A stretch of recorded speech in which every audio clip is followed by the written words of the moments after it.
kemarin kita sudah belajar mengenai hukum ekonomi dan belajar tentang ilmu ekonomi. Nah, ada yang masih ingat nggak kemarin pengertian ilmu ekonomi itu apa? Halo? Suaranya jauh ya? Oke, sebentar saya deketin.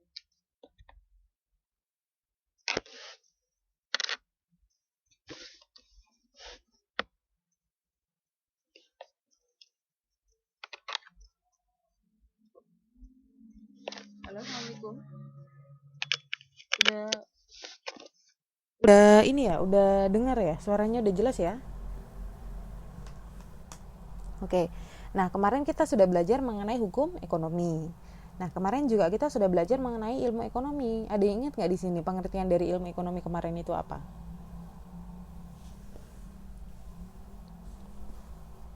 Di sini ada Mbak Ratna, kemudian ada Mbak Rohatun Jana, Mas Wiki, Mbak Karis, Mbak Devina,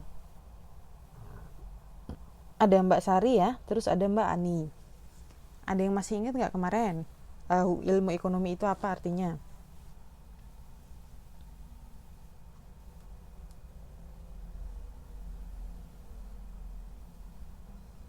Halo, ada yang masih ingat nggak kemarin? Kalau nggak ingat, saya ulangin. Tunggu, oke, kita tunggu Mbak Ani. Nah, kemarin sembari menunggu Mbak Ani ya, kita sudah belajar mengenai ilmu ekonomi. Nah, setelah kita tahu, kita juga sudah belajar. Ternyata kita sudah belajar tentang hubungan antara suatu peristiwa dengan peristiwa yang lain pada hukum ekonomi. Ada dua, yang pertama adalah hubungan sebab akibat dan yang kedua adalah hubungan fungsional.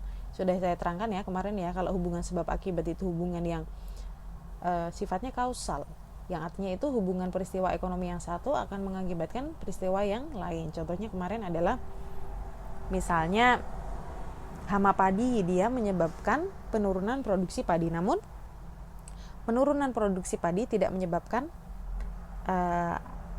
adanya hama gitu kan. Jadi itu cuma satu arah. Beda lagi dengan hubungan fungsional. Hubungan fungsional itu dia punya dua arah hubungannya. Jadi yang satu A mempengaruhi B dan kemudian B mempengaruhi A. Contohnya adalah kemarin itu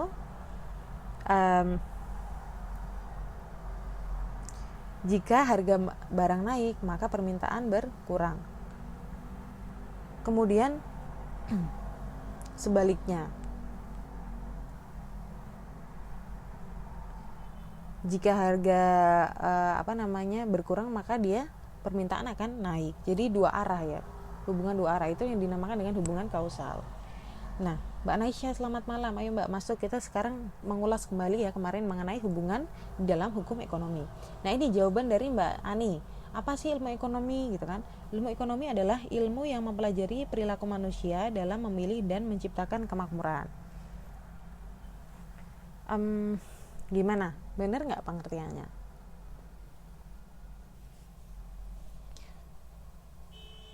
Mempelajari perilaku manusia dalam memilih dan menciptakan kemakmuran. Benar sih.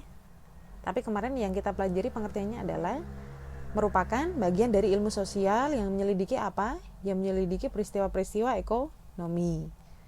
Nah, peristiwa ekonomi itu tadi, tujuannya adalah untuk tadi ya, menciptakan kemakmuran seperti yang dikatakan Mbak Ani. Oke. Itu tadi sekilas mengenai hubungan-hubungan antar suatu peristiwa di dalam hukum ekonomi. Jadi ilmu ekonomi adalah bagian dari ilmu sosial. Jadi ilmu ekonomi adalah bagian dari ilmu sosial ya, yang menyelidiki peristiwa-peristiwa ekonomi. Apa yang diselidiki? Peristiwa ekonomi ya. Nah, ketentuan-ketentuan yang menerangkan pola hubungan antar peristiwa ekonomi disebut sebagai hukum ekonomi. Jadi ilmu ekonomi itu adalah ilmu sosial yang mana menyelidiki peristiwa-peristiwa ekonomi. Nah, ketentuan-ketentuan yang menerangkan pola hubungan tadi, hubungan antar peristiwa ekonomi, itulah yang disebut dengan hukum ekonomi. Jadi kalau ilmu ekonomi itu ilmu sosialnya yang menyelidiki peristiwa-peristiwa ekonomi, namun kalau hukum ekonomi itu ketentuan-ketentuannya. Namanya juga hukum, berarti isinya adalah ketentuan-ketentuan yang isinya adalah menerangkan hubungan-hubungan antar peristiwa yang tentunya adalah peristiwa ekonomi, karena ini merupakan hukum ekonomi gitu kan. Kemudian selanjutnya kita belajar tentang ilmu ekonomi dan kemakmuran. Nah, sekarang saya tanya, coba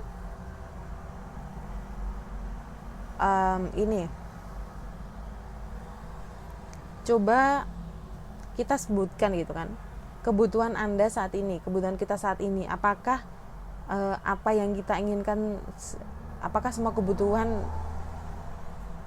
kita tuh sudah terpenuhi kira-kira? Mungkin di sini Mbak Ani mau menjawab. Apakah semua coba kita sebutkan gitu kan dalam hati. Kebutuhan kita saat ini itu apa? Kemudian apakah gitu kan kebutuhan kita itu sudah terpenuhi? Nah, ini sudah menjawab ya. Kalau Mbak Ani sudah katanya, kalau Mbak Karisma belum. Nah, ternyata ya bukan hal yang asing gitu kan bagi kita bahwa setiap orang dalam kehidupannya itu berkeinginan untuk dapat hidup layak dan tercukupi ya, termasuk kita ya, baik kebutuhan jasmani maupun rohani, dan ini ya tercukupi kebutuhan dengan baik tanpa adanya banyak mengalami kesulitan, sehingga kita merasa puas, kemudian tenang dan tentram gitu kan. Mbak Naisha juga bilang belum, Miss. Oke. Nah, tujuan dari mempelajari ilmu ekonomi adalah tidak lain agar dapat membantu masyarakat untuk memecahkan masalah berkenaan dengan pemenuhan kebutuhan hidup tadi yang kita rasakan kurang gitu kan. Mbak Karisma bilang kebutuhan sekunder belum terpenuhi. Mbak Mawar, oh iya Mbak, selamat malam, langsung bergabung ya. Kita sekarang sudah belajar mengenai ilmu ekonomi dan kemakmuran. Jadi gampangnya adalah tujuan mempelajari ilmu ekonomi adalah tidak lain agar dapat membantu masyarakat dalam memecahkan masalah berkenaan dengan pemenuhan kebutuhan hidup. Nah, apakah dengan mempelajari ilmu ekonomi dapat diartikan bahwa kehidupan manusia dapat mencapai kemakmuran? Di sini kemarin kita sudah membahas tentang ini loh. Masih ingat nggak? Apakah dengan mempelajari ilmu ekonomi itu dapat dikatakan bahwa diartikan bahwa kehidupan manusia itu dapat mencapai kemakmuran? Apakah sudah? Kemarin ada yang bisa menjawab nggak?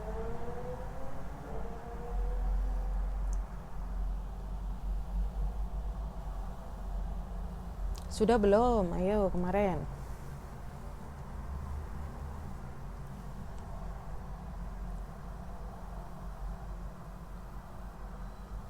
Halo?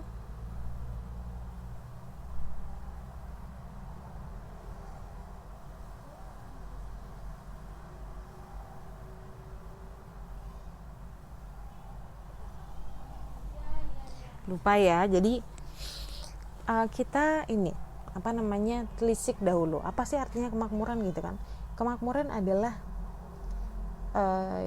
artinya adalah yang mana semua kebutuhan itu tercukupi. Nah, ilmu ekonomi itu hanya dapat membantu manusia dalam mencukupi kebutuhannya dalam hal material atau finansial gitu kan. Jadi yang namanya makmur itu dilihat dari banyak aspek, baik kesehatan, kemudian kemakmuran, jadi dari kesehatan, kemudian material, finansial, kemudian ketenangan rohani, dan pokoknya banyak aspek yang dinamakan kemakmuran adalah terpenuhi dari berbagai aspek kehidupan. Lah, ilmu ekonomi itu hanya dapat membantu manusia untuk memenuhi atau membantu manusia dalam hal pemenuhan tadi yang bersifat material atau finansial. Lah tentunya, jadi jawabannya adalah bahwa ilmu ekonomi itu tidak bisa sepenuhnya membuat hidup manusia menjadi makmur, tapi bisa membantu manusia dalam hal pemenuhan kebutuhan material atau finansial, yang mana itu salah satu penyokong dari kemakmuran kehidupan suatu manusia gitu. Oke, jelas ya penjelasan sampai poin D ini? Ada pertanyaan?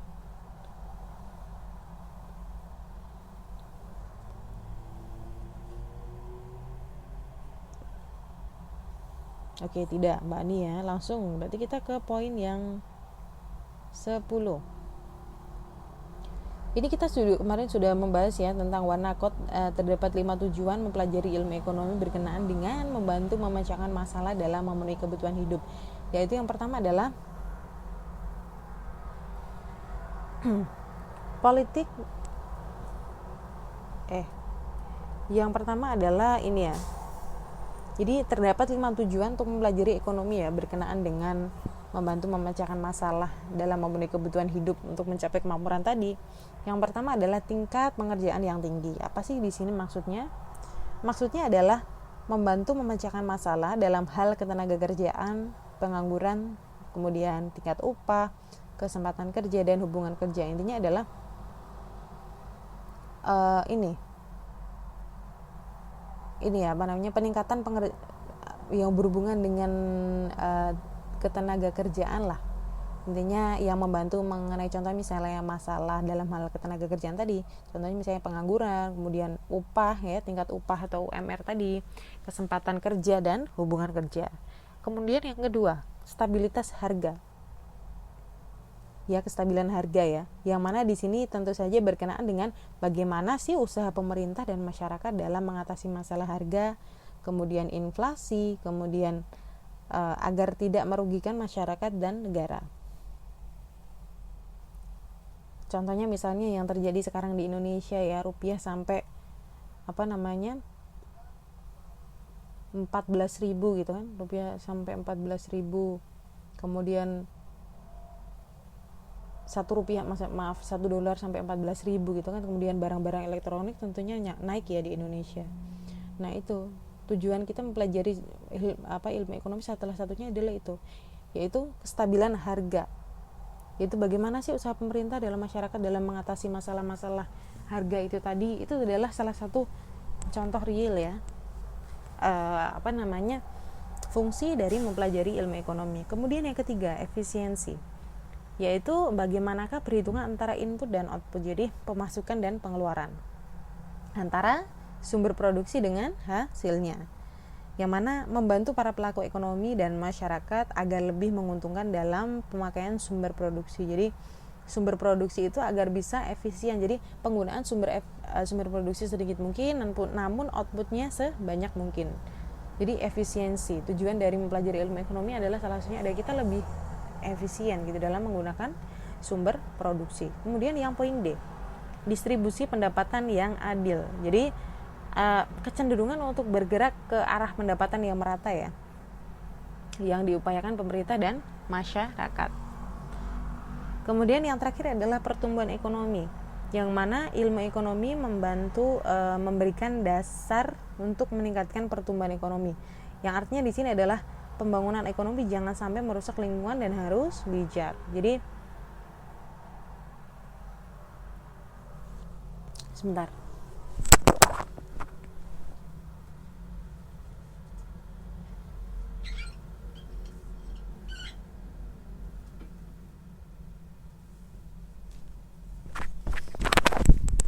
Halo? Masih nyambung nggak, Mbak?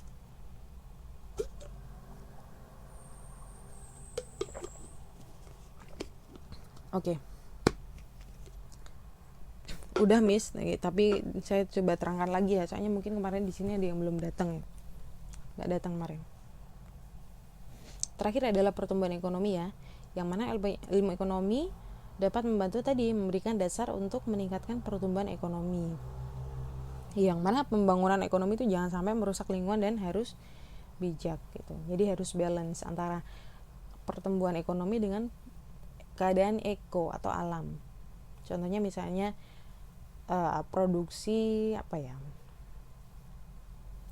misalnya produksi rokok misalnya, itu kan dia punya limbah ya. Nah limbah itu ada namanya di perusahaan itu, namanya itu ada CSR, jadi Corporate Social Responsibility. Jadi itu adalah kewajiban dari perusahaan ya untuk tadi bertanggung jawab terhadap masyarakat. Jadi ya perusahaan itu profitable company itu dia, setiap perusahaan ya profitable company di Indonesia itu wajib memberikan 5% dari labanya untuk kebutuhan masyarakat, untuk disumbangkan lah intinya ke society atau masyarakat. Kenapa? Karena itu tadi misalnya contoh di pabrik rokok misalnya, dia punya yang namanya limbah. Nah, limbah itu kan pada akhirnya akan berefek negatif kan ya bagi masyarakat. Nah, oleh karena itu diwajibkan bagi, setahu saya 5% ya, terakhir saya update itu 5%, diwajibkan bagi setiap perusahaan atau profit company di Indonesia itu untuk menyisihkan 5% laba untuk tadi kebutuhan society, bertanggung jawab terhadap masyarakat. Itu tadi, karena dia punya limbah, dan contohnya limbah itu tadi. Pernah dengar kan misalnya kayak gitu? Halo? Contohnya adalah misalnya perusahaan rokok Jarum atau nggak apa ya, lupa saya. Salah satu bentuk CSR-nya adalah dia itu menanam pohon di jalan-jalan itu ya, jalan-jalan besar itu, yang mana pohon itu tuh bisa ini mengabsorb apa namanya bahasa Indonesianya, bisa menyerap apa polusi udara itu tadi, termasuk polusi rokok. Pohon apa gitu namanya. Nah, itu contohnya misalnya salah satu bentuk CSR itu adalah itu. Ini Mbak Ani, rokok 76 Bu. Mungkin Jarum 76 tuh Jarum ya? Jarum 76 ya berarti ya. Ya pokoknya itulah. Pokoknya saya lupa apa bentuk perusahaannya, tapi contohnya adalah seperti itu. Oke, lanjut. Kita sekarang mengenai tinjauan ilmu ekonomi dalam praktik. Bagaimana ini? Yang pertama adalah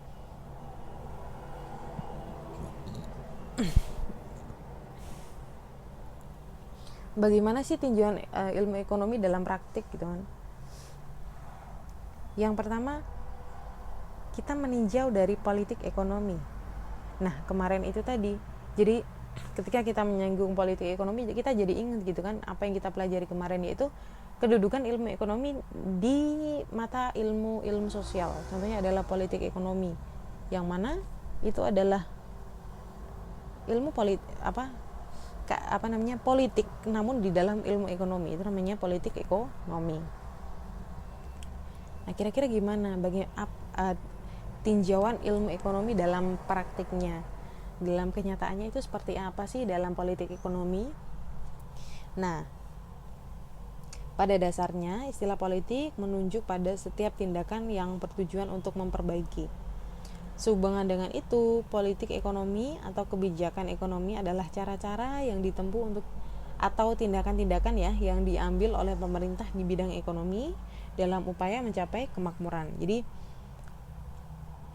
politik ekonomi atau kebijakan ekonomi adalah tadi cara-cara yang ditempuh atau tindakan-tindakan yang diambil oleh pemerintah di bidang ekonomi dalam upaya mencapai kemakmuran suatu negara. Jadi ketika kita membicarakan politik itu erat kaitannya dengan pemerintah. Jadi politik ekonomi itu tadi adalah kebijakan ekonomi yang dilakukan atau ini ya yang dilakukan atau tindakan-tindakan yang diambil oleh pemerintah ya, karena politik di bidang ekonomi untuk mencapai kemakmuran. Nah,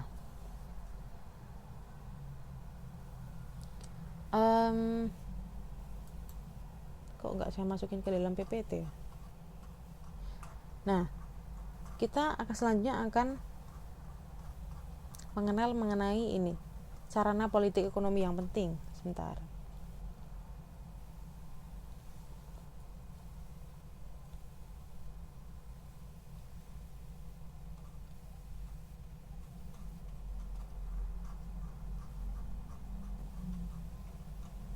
Ini sudah ada 9 orang. Kemarin masih ingat nggak? Kita ini kelas B itu ada berapa orang ya? 12 ya? Apa 15? Sudah mengumpulkan UTS semua? Kalau sudah mengumpulkan UTS semua, nanti kita bahas soalnya. Pertemuan selanjutnya nanti kita bahas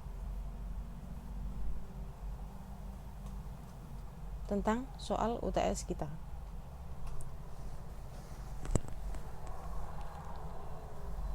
Kemudian kemarin juga saya kan udah kasih tugas ya ke Mbak ya, sama Mas, bukan Mas ya, tapi Mas aja ya. kemarin sudah saya kasih linknya ke Mbak Karis atau Mbak Ririt gitu, dan kemarin juga sudah muncul nilai-nilainya. Kemarin sudah saya kasih nilai. Sudah ngelihat belum nilainya? Kemarin sudah melihat nilainya? Kalau yang tugas sudah saya koreksi. Kemarin kan Pak sempat kan dapat tugas kayak ini enggak, yang sebelum semester belum UTS kan saya kasih tugas. Oh, berarti ini ya, belum dikasih Mbak. Belum saya kasih ke Mbak Karis kalau nggak salah ya. Ini Mbak Karisma ada di sini kan? Kemarin kan.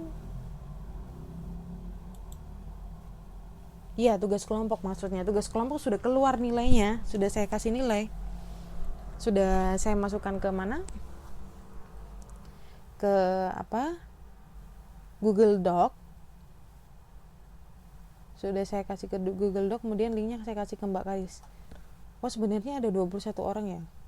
Tapi kita nggak dikasih tahu. Oke. Saya sebenarnya nggak enak ya kalau saya kasih langsung di ini grup bersama, itu sebenarnya saya nggak enak kalau nilai-nilai di situ. Sebenarnya saya berharap kita punya ini grup sendiri gitu. Nah, makanya kemarin karena kita nggak punya grup sendiri, maksudnya nggak usah bikin grup Facebook, tapi grup chat aja di message Facebook gitu maksud saya. Lah berhubung kita nggak punya, makanya kemarin saya kasih ke Mbak Ririt, kalau nggak ke Mbak Karis deh kayaknya kemarin. Nggak apa-apa ya, atau nggak apa-apa saya ini aja post di grup Facebook. Penasaran? Oke. Berarti yang nilai tugas nanti sekalian saya post ya, yang nilai tugas yang kemarin.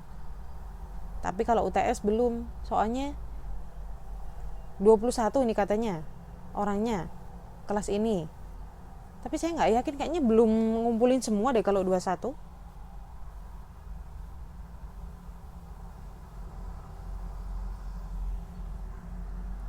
Saya juga bingung soalnya masalah nama-nama. Ya udah, berarti nanti saya kasih ini ya. Nanti saya kasih link dari nilai-nilai dari kelompok yang sudah. Nilai-nilai kelompok ya. Terus nanti saya kasih form yang mana nanti di situ ditulis nama Facebook, kemudian nama asli, email yang untuk ngirim tugasnya apa. Udah, nanti dikirim di itu. Nanti sudah saya ini kok kasih kolom-kolomnya, nanti Mbak-mbak, Mas-mas tinggal ngirim, tinggal menulis nama masing-masing di situ. Nama Facebook, kemudian nama asli, terus kemudian email untuk ngirim tugas. Siapa yang belum ngirim tugas? Ya gini ya, kemarin kan itu kan saya sudah ngasih deadline masalah pengumpulan tugas. Saya tidak akan mengurangi untuk siapa yang mengumpulkan tugas telat.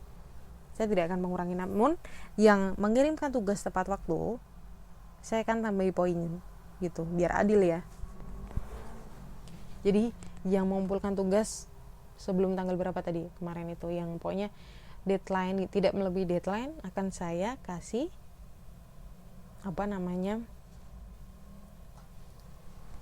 reward gitu, tambahin poinnya biar adil gitu ya. Dan ini KPC ini kelas 2 atau kelas 3 sebenarnya?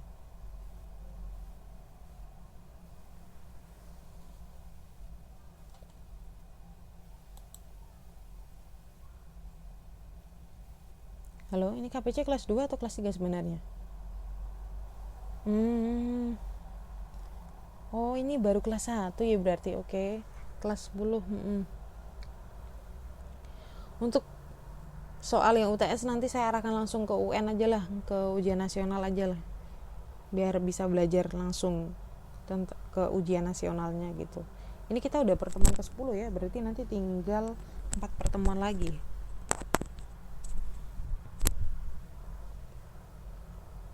3 pertemuan lagi ditambah 1 pertemuan nanti untuk UTS ya. Oke. Oke, kita lanjut ya. Tadi kita sudah belajar mengenai politik ekonomi ya. Tinjauan ilmu ekonomi dalam praktiknya. Praktik dalam ekonomi politik ekonomi itu bagaimana sih? Gitu kan? Nah, dalam penerapannya politik Indonesia adalah tadi ya. Politik Indonesia adalah salah satu negara dan negara yang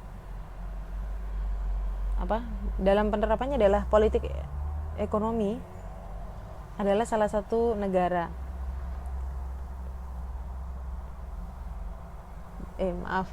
maksudnya adalah dalam penerapannya politik ekonomi antara satu negara dan negara yang lain itu tentu tidak sama ya, tergantung pada sistem ekonomi mereka yang mereka anut, apakah liberal, kemudian apakah komunis, ataukah kalau kita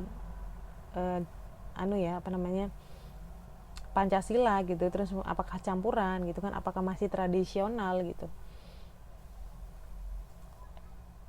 Nah, jadi itu tergantung pada sistem ekonomi yang dianut oleh suatu negara gitu. Jadi politik ekonomi itu tergantung pada sistem ekonomi yang dianut oleh suatu negara. Nah, meskipun berbeda dalam penerapan politik ekonomi tadi, nah namun tujuannya yaitu sama. Kira-kira apa? Ada yang tahu nggak tujuannya itu apa? Meskipun tadi ya politik ekonomi itu penerapannya berbeda karena disesuaikan dengan sistem ekonomi oleh negara, sistem ekonomi yang dianut oleh suatu negara gitu, tapi tujuannya itu sama, satu. Apa kira-kira? Mbak Ara, malam Miss, maaf telat. Oke Mbak, langsung masuk bergabung. Kita sekarang sudah membahas mengenai tinjauan ekonomi dalam praktiknya. Yang pertama, dalam praktik politik ekonomi.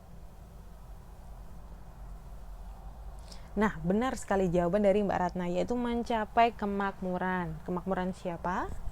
Kemakmuran rakyat ya, kemakmuran bersama. Nah, di bawah ini ada beberapa sarana ya dalam politik ekonomi yang penting. Yang pertama adalah politik moneter. Kita sering ya mendengar kata moneter, krisis moneter, kemudian kalau misalnya BI itu tujuannya salah satunya adalah mengenai stabilitas moneter. Lah, moneter itu sebenarnya apa sih gitu kan? Pokoknya kalau kita mendengar kata-kata moneter itu mengenai keuangan, mengenai uang beredar, yang mengatur masalah inflasi, uang beredar, itu yang namanya dengan moneter. Moneter itu. Nah, politik moneter yang pertama adalah sarana dalam politik ekonomi yang penting adalah yang pertama contohnya adalah politik moneter. Apa? Ya, merupakan kebijakan pemerintah dalam mengatur keuangan, itu kan? Masalah keuangan dan perkreditan negara. Misalnya kebijakan mengenai jumlah uang yang beredar, itu kan? Mengenai jumlah uang yang beredar, kemudian pemberian kredit dan tinggi rendahnya suku bunga. Sekarang saya tanya mengenai politik moneter. Salah satu contohnya adalah seperti ini. Apabila uang beredar di suatu negara itu tinggi, terlalu banyak uang beredar di suatu negara, kira-kira langkah yang dilakukan pemerintah itu yang berhubungan dengan suku bunga misalnya, itu suku bunga dinaikkan atau diturunkan? Ada yang tahu nggak? Nah, ini juga ada pertanyaan dari Mbak Ratna Suliani. Apakah sih krisis moneter itu? Oke, setelah pertanyaan saya dijawab,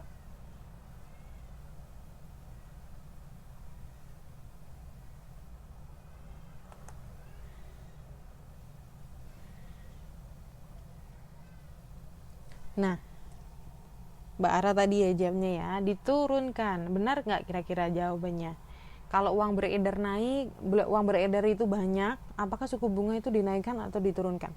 Logikanya gimana Mbak Ani dan Mbak Ara? Kenapa kok uang beredar banyak terus suku bunga diturunkan?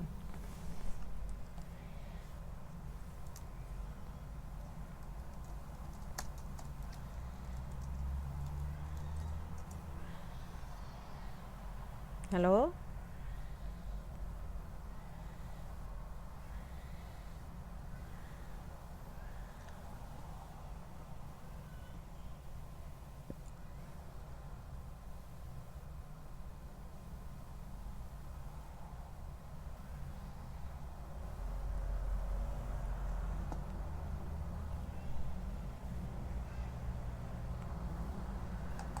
Bila naik, maka rakyat kecil tidak mampu. Tidak mampu apa maksudnya?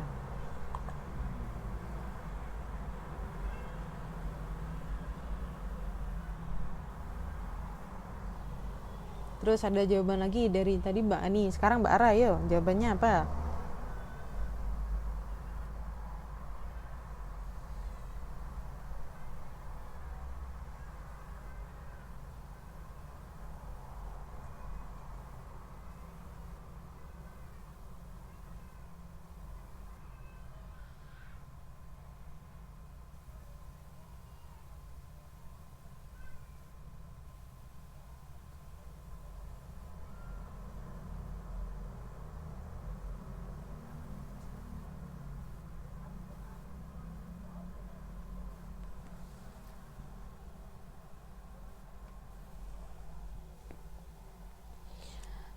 Ini jawaban Mbak Ara. Karena terlalu banyak peredaran uang membuat perekonomian semakin meningkat dan mungkin sembako akan naik.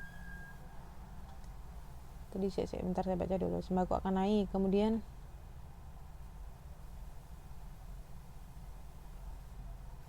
terus mana tadi?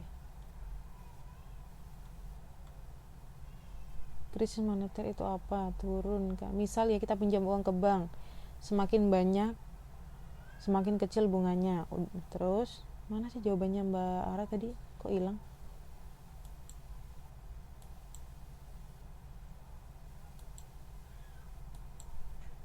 Karena terlalu banyak peredaran uang membuat perekonomian semakin meningkat dan mungkin sembako akan naik dan rakyat kecil akan menderita. Terus apa tadi?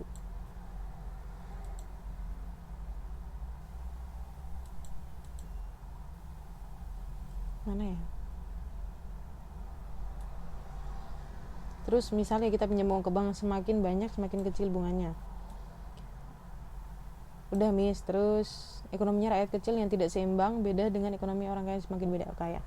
Nah, berarti tadi di sini menyimpulkan ini ya, harusnya diturunkan bunganya. Apakah itu benar jawabannya? Sekarang saya tanya Mbak Naisha, benar nggak Mbak kira-kira? Logikanya seperti itu tadi, seperti yang diungkapkan Mas Vicky, Mbak Ani, kemudian Mbak Ara, atau Mbak Ratna dinaikkan. Mbak Ratna, gimana logikanya? Kenapa dinaikkan?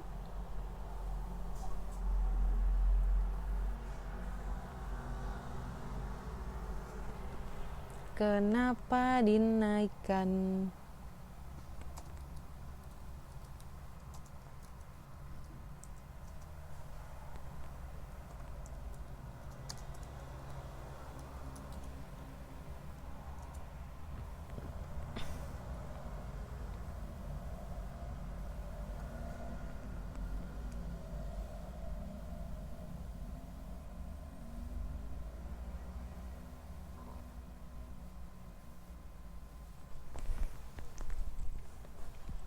Gimana Mbak Ratna yang menjawab harusnya dinaikkan? Gimana?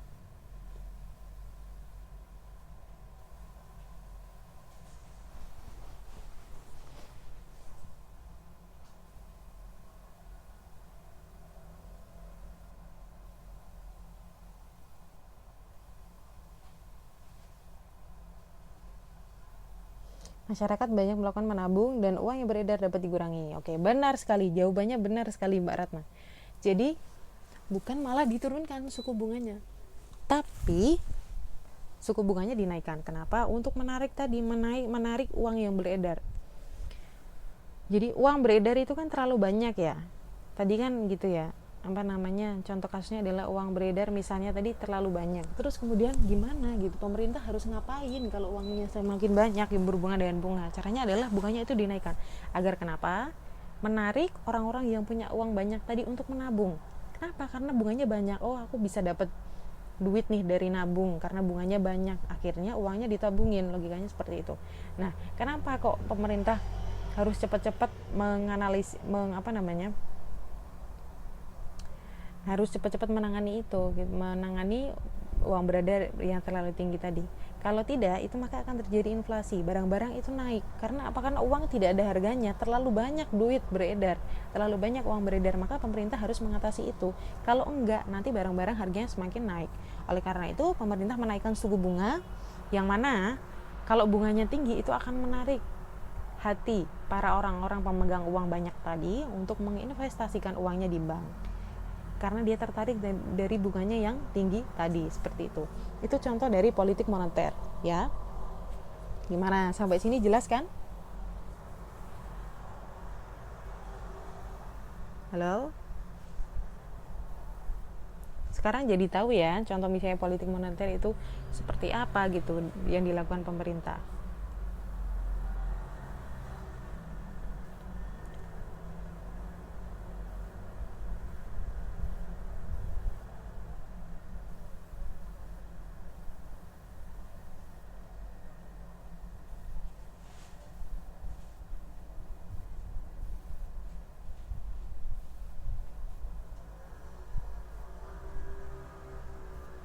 Oke, selanjutnya itu mengenai politik fiskal. Kalau fiskal, tadi kalau moneter itu, kita kalau dengar moneter itu tadi saya bilang ya, saya katakan bahwa itu seringkali berhubungan dengan uang beredar. Kemudian kalau mengenai fiskal, fiskal itu dia berhubungan dengan yang namanya pajak, perpajakan pajak. Oh, fiskal berarti pajak gitu, pajak ya. Nah, politik fiskal itu merupakan kebijakan pemerintah dalam mengatur keuangan negara, baik dalam bidang anggaran maupun perpajakan. Itulah yang dimaksud dengan politik fiskal. Ya, jadi yang ngurusi pajak-pajak apa segala macam gitu ya, kebijakan yang mengenai itu semua yaitu kebijakan politik fiskal. Kemudian politik produksi. Oh, ternyata ada ya politik produksi ya. Apa sih politik produksi? Nah, politik produksi adalah kebijakan pemerintah yang berkenaan dengan peningkatan produksi dalam negeri dan menggunakan sumber-sumber secara efisien tadi, sesuai dengan fungsi ilmu ekonomi ya. Nah, politik ekonomi dengan tujuan untuk melindungi dan memajukan industri dalam negeri disebut kebijaksanaan proteksionisme. Jadi ada yang namanya proteksionisme. Protek itu sendiri arti dalam bahasa Inggris ya, dari bahasa Inggris ya, itu artinya melindungi. Jadi kebijakan melindungi industri dalam negeri itu disebut dengan proteksionisme. Kemudian ada yang namanya politik perdagangan luar negeri. Nah, merupakan kebijakan pemerintah yang berhubungan dengan ekspor dan impor, neraca pembayaran, utang luar negeri, kurs valuta asing, dan kerjasama internasional. Nah,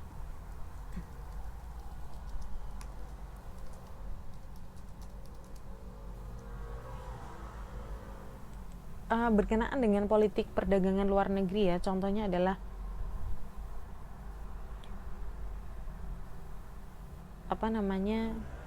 yang contoh nyata gitu dari politik perdagangan luar negeri, contohnya adalah politik yang dilakukan oleh Jepang. Jepang itu punya namanya politik dumping ya, yang mana Jepang itu menjual produk ke luar negeri itu lebih murah dibandingkan di dalam negeri. Jadi misalnya kita beli motor di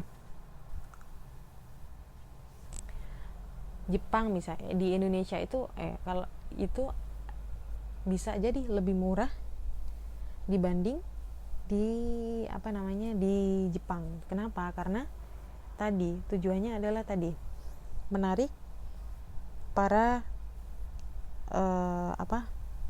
menarik importir gitu, meningkatkan ekspornya dia. Nah, tentu saja kualitas yang dijual ke luar negeri itu meskipun produknya sama itu cenderung dia lebih rendah. Jadi katanya produk Jepang itu sudah baik ya, tapi produk yang dijual di negaranya itu jauh lebih baik karena Jepang itu dia menganut politik dumping tadi, yang menjual produk di negara lain ke negara lain itu lebih murah dibanding dengan ke negaranya sendiri. Nah, dia contohnya seperti itu. Kemudian ada politik harga dan upah.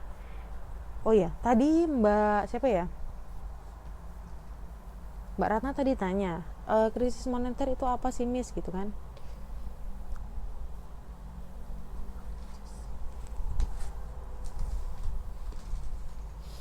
Nah, jadi krisis moneter itu adalah gampangnya adalah krisis finansial ya, yang berhubungan dengan duit tadi, uang.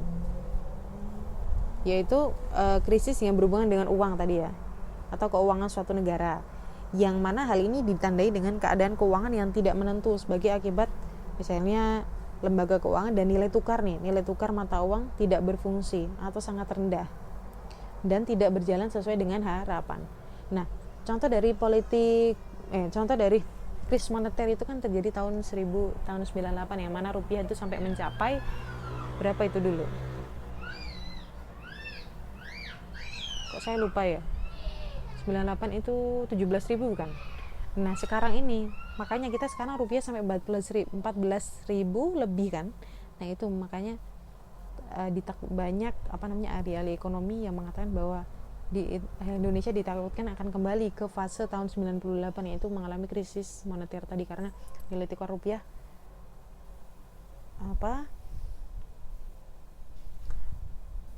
rupiah semakin itu tadi rendah gitu ya.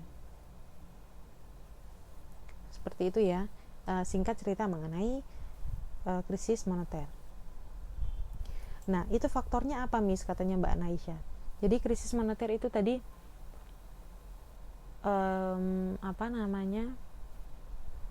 kalau kita belajar mengenai krisis moneter atau krisis-krisis yang lain gitu, itu sangat kompleks. Contoh real misalnya yang terjadi di Indonesia sekarang. Kita tidak bicara tentang krisis moneter dulu. Jadi contoh dari krisis moneter contohnya tahun 98 ya. Dan faktornya itu apa gitu? Faktornya ya karena misalnya nilai tukar mata uang Indonesia itu sangat rendah terhadap dolar. Dulu mungkin sampai berapa ya? 17.000 apa ya? 17.000 seperti itu. Jadi itu bisa menyebabkan krisis moneter gitu karena ya tadi nilai tukar itu tadi. Kemudian sekarang yang terjadi sekarang 14.000 dolar sekarang sampai 14.000 lebih gitu kan. Itu kenapa kok sampai 14.000 lebih? Yang ditakutkan Indonesia bisa krisis moneter lagi. Nah, setiap krisis moneter itu kenapa waktu itu kenapa tahun 98 nilai tukar bisa sebegitunya, bisa sampai 17.000 gitu. Kalau nggak salah sih 17.000. Itu karena waktu itu kan politik Indonesia tidak stabil ya. Sampai Pak Harto turun itu kan ya. Nah, itu karena salah satunya adalah kepercayaan negara lain terhadap Indonesia itu tidak ada, kurang ya, atau tidak ada karena tidak stabilnya politik di Indonesia. Nah, kemudian yang tahun ini kenapa kok sampai 14.000? Beda lagi penyebabnya, yaitu karena China itu kan mendevaluasi mata uangnya. Jadi ceritanya itu ekspor dari China itu berkurang. Nah, untuk meningkatkan ekspor, maka Republik Rakyat Cina itu tadi menurunkan mata uangnya, namanya mendevaluasi. Nah, oleh karena itu, karena China adalah the center of Asia, kalau saya bilang ya, the center of Asia. Jadi ketika Cina itu dia mendevaluasi mata uangnya, maka secara otomatis negara-negara lain, mata uang dari negara lain itu terdepresiasi. Jadi nilainya itu dia berturun gitu terhadap US. Karena tadi namanya itu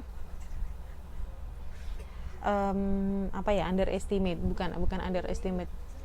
Jadi sentimen negatif terhadap negara Asia itu cenderung dia sentimen negatif. Loh, China aja sekarang mata uangnya segitu, berarti nanti Indonesia jadinya sedikit. Jadi negara lain itu menilai mata uang di Asia itu cenderung lebih rendah karena China tadi dia menurunkan mata uangnya. Jadi secara struktural ya, efek domino itu tadi menyebabkan mata uang lain itu juga tuh turun yang di negara Asia, seperti itu. Contohnya singkat cerita seperti itu ya.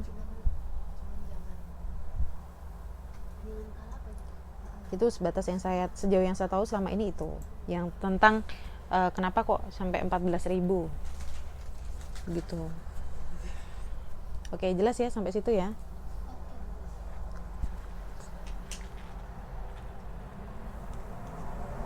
Bu, minta minum, Bu.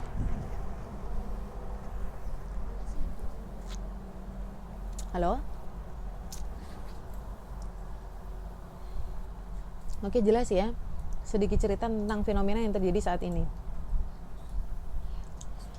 Terus kemudian kita yang poin F, yaitu politik sosial dan ketenagakerjaan. Merupakan kebijakan pemerintah yang berkenaan dengan penciptaan kesempatan kerja, kemudian hubungan tenaga kerja dan kesejahteraan para pekerja melalui UMR, itu upah minimum UMR, upah minimum rakyat, upah minimum rakyat. Yaitu tadi setiap daerah itu kan memiliki UMR yang berbeda-beda ya. Nah, itu politik sosial dan ketenagakerjaan lah yang mengurusi policy atau kebijakan yang berkenaan dengan UMR itu tadi.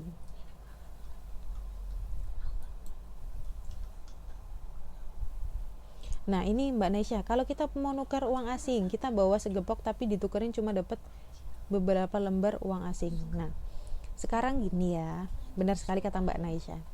Mungkin untuk orang Indonesia gitu, orang Indonesia yang kerjanya dia di Indonesia ya otomatis dapat bayarannya kita pakai uang Indo ya.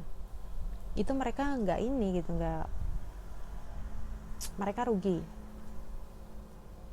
rugi ya. Nah, tapi kalau untuk kita gitu menguntungkan karena kita pakai mata uang luar gitu. Yang cenderung dia kalau Taiwan itu dia lebih stabil ya. Masih tetap pada titik 30, 31, paling banter 32 lah per ini ya. Enggak sampai 32, malah saya kayak enggak pernah denger deh. 30 sampai 31, berapa gitu. 1 USD sekitar itu. Itu menguntungkan gitu bagi kita. Tapi berbeda dengan orang Indonesia. Kita sih misalnya senang-senang aja kalau misalnya, karena kita dengan uang segitu jadi banyak ya kalau dirupiahin. Namun efeknya tadi bagi negara kita. Lah makanya Mbak ini dikatakan sebagai pahlawan devisa itu tadi ya. Karena membawa devisa yang merupakan yang bisa menolong Indonesia ya ketika saat ini, seperti pada saat ini itu tadi, karena bisa menambah cadangan devisa dari negara kita seperti itu. Nah, ekonomi Taiwan itu merata semua rakyat punya kehidupan yang sama. Ya, karena jadi negara itu ada dua Mbak, ada yang namanya developed country sama developing country, atau negara maju dan negara berkembang. Lah, Indonesia itu tadi, negara kita itu masih negara berkembang.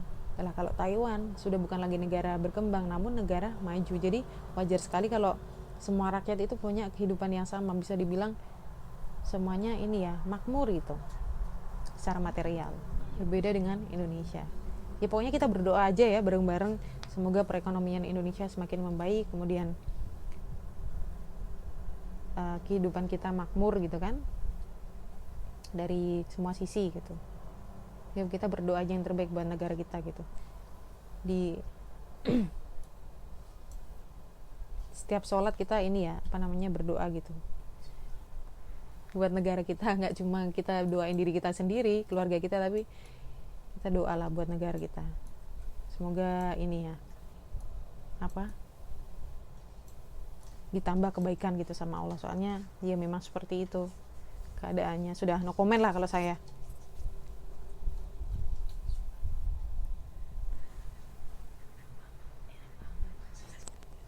Oke, yang kedua adalah kegiatan ekonomi ya. Jadi kita melihat tinjauan ilmu ekonomi dalam praktik kegiatan ekonomi. Nah, kegiatan ekonomi kita tahu ya ada 3, ada kegiatan produksi, distribusi, dan konsumsi.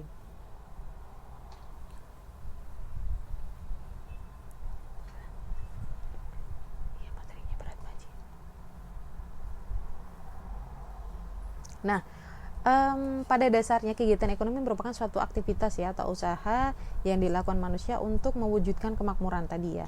Nah, maksud dari kemakmuran di sini tidak lain adalah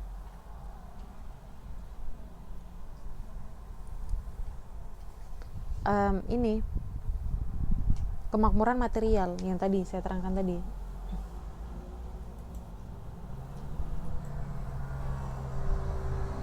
yakni tercukupnya kebutuhan manusia dalam hidup, baik ya kebutuhan primer, sekunder maupun kebutuhan lux atau tersier yang bersifat mewah.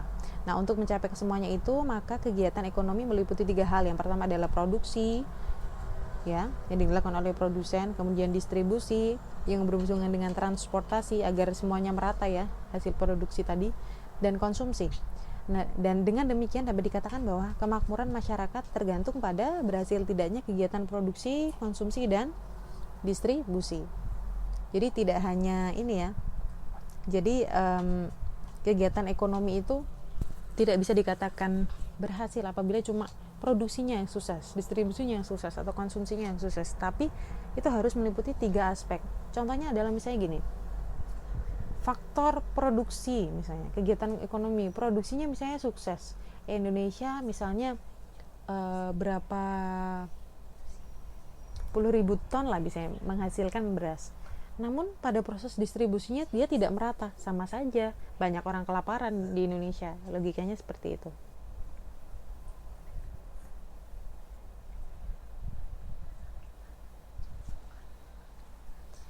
Jadi kegiatan ekonomi itu dikatakan sukses gitu kan apabila meliputi kesuksesan dari 3 hal ini, yaitu produksi, distribusi, dan konsumsi. Nah, ketiga kegiatan itu diantara satu dengan yang lain saling berhubungan ya. Nah, barang-barang dari jasa merupakan hasil dari kegiatan produksi. Nah, supaya produksi sampai di tangan konsumen yang membutuhkan, maka diperlukan adanya kegiatan distribusi yang memerlukan transportasi tadi ya. Nah, meskipun hasil produksi itu tinggi, tetapi kegiatan distribusi tidak berjalan baik dan lancar, nah akibatnya konsumen akan sulit untuk memperoleh barang dan jasa yang dibutuhkan tadi, seperti yang saya bilang. Nah, demikian ya, apabila kegiatan distribusi berlangsung dengan baik dan lancar dan hasil produksinya baik atau tinggi, tetapi tidak ada konsumen yang membutuhkan, maka barangnya tidak laku. Maka kegiatan produksi, distribusi, dan konsumsi itu harus berjalan beriringan, gitu kan? Harus berjalan beriringan.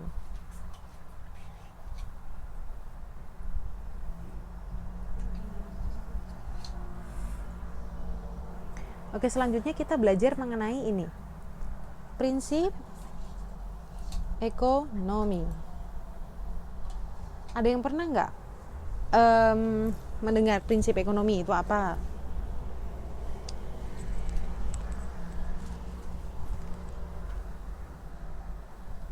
Halo? Prinsip ekonomi seperti apa?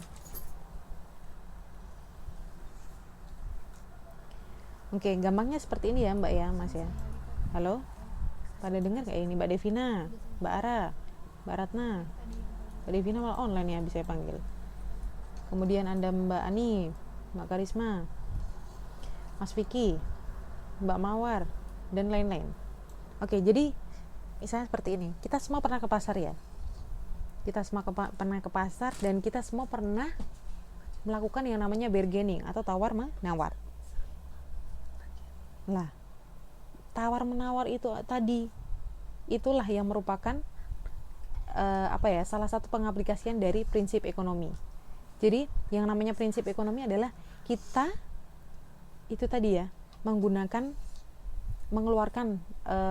sesuatu yang mana itu uang ya, kaitannya dengan uang, sedikit-sedikitnya uang, tapi berharap dapat barang yang banyak.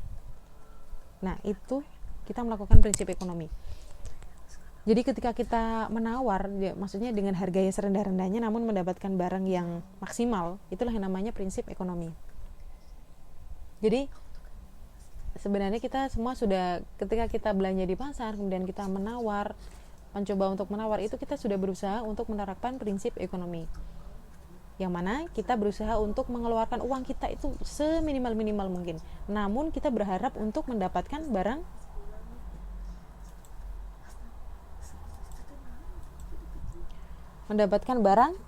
semaksimal mungkin, atau kata Mbak Karis ini hemat misalnya.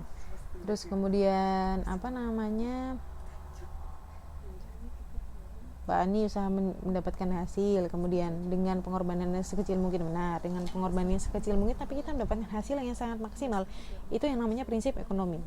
Jadi ini ya, semuanya sudah pernah ya, tanpa sadar sudah pernah atau selalu bahkan sering ya. Kalau saya selalu melakukan prinsip ekonomi yang mana sebisa mungkin mengeluarkan uang ya seminimal mungkin, namun mendapatkan hasil yang maksimal mungkin. Biasanya ibu-ibu tuh yang kayak gitu. Nggak tahu nih Mas Vicky kayak gimana. Kita beli barang yang sangat kita butuhkan yang lebih dahulu. Ini kalau kita menawar itu kita sudah menerapkan prinsip ekonomi. Nah, Mbak Naisha bilang ibu-ibu itu misalnya, ibu-ibu lah yang sering ini, yang pandai sekali dalam menerapkan prinsip ekonomi itu ibu-ibu biasanya. Nggak tahu nih kalau Mas Vicky gimana nih. Nawar juga nggak misalnya?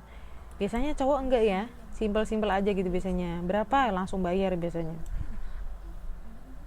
Oke, kita lihat di sini. Kita cocokkan dengan pengertian yang dengan contoh yang saya jelaskan tadi mengenai pengertian prinsip ekonomi. Jadi prinsip ekonomi di sini menunjuk pada suatu usaha dengan alat-alat atau dana yang hubungannya dengan uang ya, yang ada untuk memperoleh hasil yang sebesar-besarnya atau maksimal, atau dengan pengorbanan tertentu untuk memperoleh hasil yang maksimal.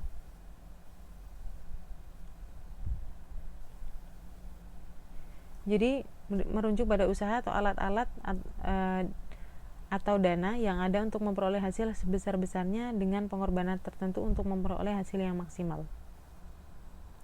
Ini pengertiannya kurang mengena gitu ya. Jadi yang mana pengorbanan itu sekecil mungkin namun hasilnya itu semaksimal mungkin. Di sini Mbak Naisha bilang, kemarin Mas Vicky nawar baju kok misalnya. Berarti Mas Vicky juga ternyata melakukan yang namanya prinsip ekonomi. Ya nggak masalah, itu sah-sah saja. Jadi prinsip ekonomi itu siapa saja boleh ya, tapi kadang kita kasihan juga ya kalau misalnya beli gitu terus kita menawar keterlaluan, apalagi kalau penjualnya sudah tua renta gitu kan, kasihan ya biasanya ya. Janganlah kalau yang kayak gitulah. Oke, seru ya kalau belajar ekonomi ya, karena kita juga melakukan gitu. Kemudian kita juga bisa menganalisis keadaan-keadaan saat ini gitu di Indonesia kayak gimana, kemudian kita bisa langsung mengaplikasikan ilmu kita, analisis dari ilmu kita, analisis keadaan ini dengan menggunakan ilmu yang sudah kita pelajari gitu.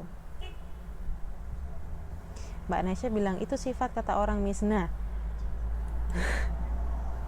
Nah, sifat seperti itu secara tidak sengaja sudah mengaplikasikan dari prinsip ekonomi tadi, Mbak gitu. Oke, kita masuk ke poin selanjutnya, yaitu motif ekonomi. Ternyata ada 4 nih motif ekonomi.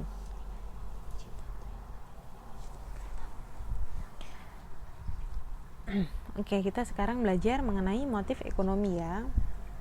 Yang pertama adalah ini, pemenuhan kebutuhan hidup. Nah, kebutuhan manusia ya yang tidak terbatas menjadikan manusia merasa dirinya itu kekurangan. Ya kan, kadang-kadang kita kan merasa kurang gitu, kurang ini, kurang A, kurang B. Karena kenapa? Karena kebutuhan kita tuh ternyata tidak terbatas. Nah, untuk mengatasi kekurangan yang berkenaan dengan pemenuhan kebutuhan hidup, maka manusia berusaha melakukan suatu tindakan tertentu yang biasanya disebut sebagai tindakan ekonomi. Misalnya kita bekerja gitu kan. Jadi dalam melakukan kegiatan ekonomi, di samping menggunakan prinsip ekonomi tadi yang nawar tadi ya, juga dilatar belakangi oleh dorongan tertentu. Nah, sebab-sebab yang mendorong seseorang atau suatu pihak melakukan tindakan ekonomi tersebut disebut oleh motif ekonomi. Jadi motif ekonomi adalah sebab-sebab yang mendorong seseorang ya atau pihak gitu kan ya untuk melakukan tindakan ekonomi. Jadi motif ekonomi itu adalah tadi sebab-sebab yang mendorong seseorang atau suatu pihak untuk melakukan tindakan ekonomi.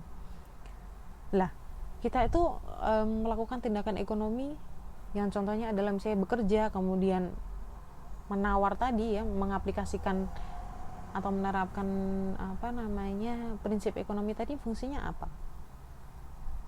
Jelas yang pertama adalah pemenuhan kebutuhan. Ya kan? Pemenuhan kebutuhan kan? Nah, dalam hal pemenuhan kebutuhan hidup dapat juga dikatakan keinginan untuk hidup ya. untuk hidup yang tidak hanya hidup gitu, tapi hidup yang sejahtera dan makmur. Nah, ada beberapa cara, faktor yang mendorong hal ini. Misalnya nih, yang pertama, melangsungkan dan mempertahankan hidup. Ya, misalnya kebutuhan akan makan, minum, dan pakaian.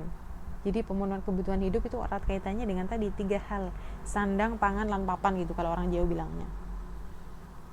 Kemudian yang kedua, mewujudkan keharmonisan, keamanan, dan ketentraman. Jadi ketika kita memenuhi kebutuhan hidup kita itu terpenuhi, maka gampangnya misalnya di suatu keluarga maka akan muncul yang namanya, terbentuk yang namanya keharmonisan ya, kemudian ketentraman dan rasa aman gitu ketika kebutuhan kita sudah terpenuhi. Kemudian yang ketiga, ada kita mewujudkan cita-cita atau harapan yang kita inginkan. Jadi karena kebutuhan hidup kita misalnya terhadap edukasi atau pendidikan ya, itu mumpuni gitu, maka cita-cita kita bisa kita capai gitu kan. Contohnya itu. Kemudian menjaga harga diri, gengsi, dan terpandang di masyarakat, atau itu namanya apa ya kalau itu ya, kalau yang menjaga harga diri, gengsi, dan terpandang di masyarakat itu dari sisi apa ya, itu apa ya namanya,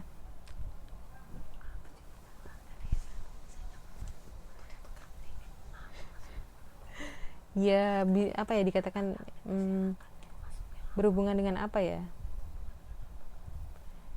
jadi pemenuhan kebutuhan hidup itu apa namanya, ada hal-hal yang mendorong gitu. Salah satunya adalah menjaga harga diri, gengsi, dan terpandang di masyarakat gitulah. Apa sih namanya bahasa gaulnya itu, lupa saya. Prestis ya, iya prestis gitu kan, ada orang yang memikirkan itu kan. Kemudian yang kedua, motif ekonomi yang kedua atau hal-hal yang mendorong seseorang untuk melakukan kegiatan ekonomi yang kedua adalah mencari keuntungan atau laba.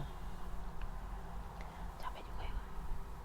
Nah, keinginan untuk mencari keuntungan yang berkenaan dan kegiatan ekonomi biasanya dipegang oleh masyarakat, yang mana bentuknya adalah perusahaan atau company ya. Pada dasarnya sebuah perusahaan akan terus termotivasi menjalankan usaha untuk memperoleh yang namanya keuntungan atau laba. Nah, bahkan apabila sudah memperoleh banyak keuntungan, mereka akan lebih termotivasi untuk berusaha lebih giat lagi. Nah, termasuk juga tidak akan berhenti mengembangkan sayapnya. Nah, tadi jadi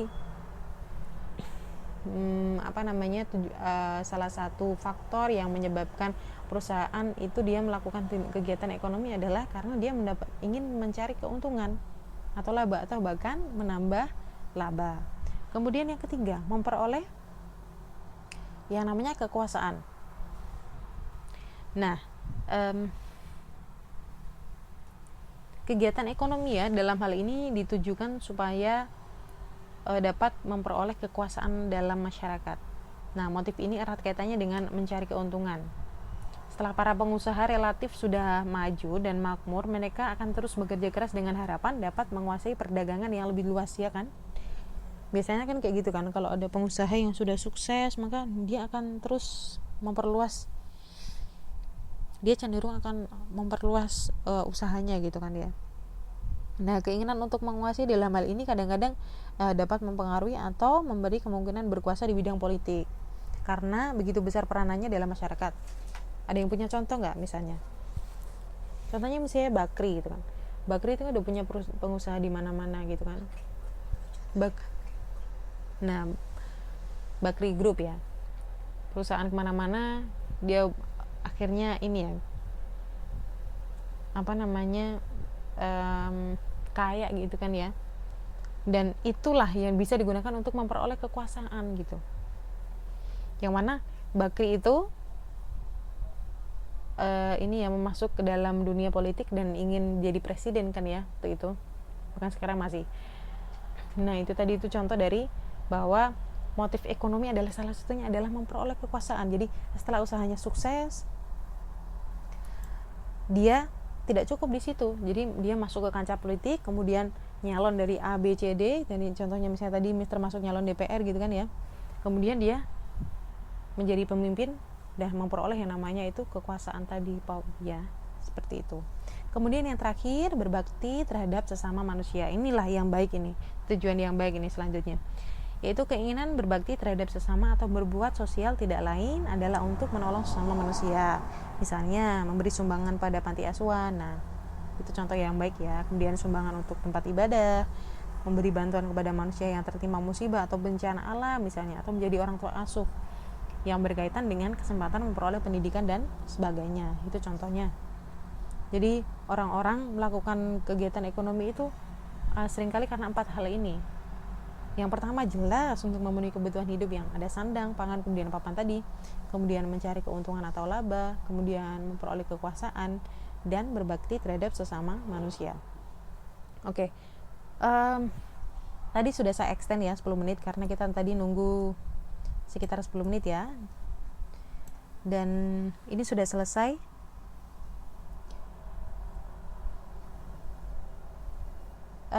Ada pertanyaan nggak kira-kira? Nanti akan saya tutup 1 menit sebelum.